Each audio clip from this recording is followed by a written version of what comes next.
You ever get that weird feeling like something is just a little off, but you can't fully explain it? Not something obvious, not something you can easily point at and say, yeah, that's wrong, but it sits in your chest, quiet, uncomfortable, like your instincts are trying to tell you something, but your mind keeps brushing it off. And when it comes to family, especially cousins, we're taught to ignore that feeling. It's normal. They're family. You're overthinking. But let me tell you something straight. Not everything that happens inside a family is automatically safe, normal, or okay. And that's exactly what we're talking about today. When your cousin starts acting too close, don't ignore it. Now, let's be clear, cousins can be like best friends. You grow up together, share jokes, secrets, childhood memories. That bond can be real and pure. But there's a line. And sometimes that line gets crossed slowly, quietly, in ways that are easy to dismiss at first. It doesn't start with something obvious. It starts small.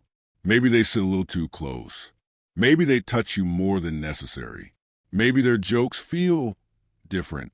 Maybe their compliments don't feel like normal family compliments. And at first you laugh it off. Because what else are you supposed to do? No one teaches you how to deal with uncomfortable situations inside your own family. You're expected to just accept it, but your body knows. That slight discomfort, that hesitation, that moment where you feel like pulling away but don't, that's not random. That's your instinct trying to protect you. And the biggest mistake people make is ignoring that feeling just because the person is family. Let me say this clearly. Being related does not give someone the right to cross your boundaries. Not physically, not emotionally, not in any way. And here's where things get even more complicated. Sometimes the behavior isn't aggressive. It's subtle. They might act overly protective, but in a controlling way. They might want to spend time alone with you more than usual. They might text you things that feel too personal, too frequent, too intense. And you start questioning yourself. Am I just overthinking? Maybe this is normal? I don't want to make things awkward. So you stay quiet. You tolerate it. You ignore it. But here's the truth. Discomfort is a signal, not a mistake. Your mind might try to justify things, but your gut doesn't lie. If something feels off, it probably is. And the longer you ignore it, the more comfortable the other person becomes crossing that line again. That's how boundaries slowly disappear. Not all at once, but step by step. Now, I know what some people might say. It's just a cousin. What's the big deal? The big deal is respect. Respect doesn't change based on relationships. If anything, family should respect your boundaries more, not less. And when someone starts acting in a way that makes you uncomfortable, it's not your job to protect their feelings by staying silent. It's your job to protect yourself. That might mean creating distance. That might mean avoiding being alone with them. That might mean clearly setting a boundary, even if your voice shakes when you say it. Because silence doesn't solve the problem. It feeds it. Now, let's talk about something important. Guilt. A lot of people feel guilty even thinking something is wrong. Because it's family. Because you don't want to misunderstand someone. Because you don't want to create drama. But protecting yourself is not disrespect. It's not overreacting. It's not wrong. What's wrong is forcing yourself to stay in situations that make you uncomfortable just to keep peace. Peace at the cost of your comfort is not real peace. And here's something even deeper. Sometimes people don't even realize they're crossing boundaries. And that's exactly why boundaries need to be clear. Because what's normal for one person might feel uncomfortable for another. And that's okay. Your feelings don't need permission to be valid. If something feels wrong to you, that's enough. You don't need proof.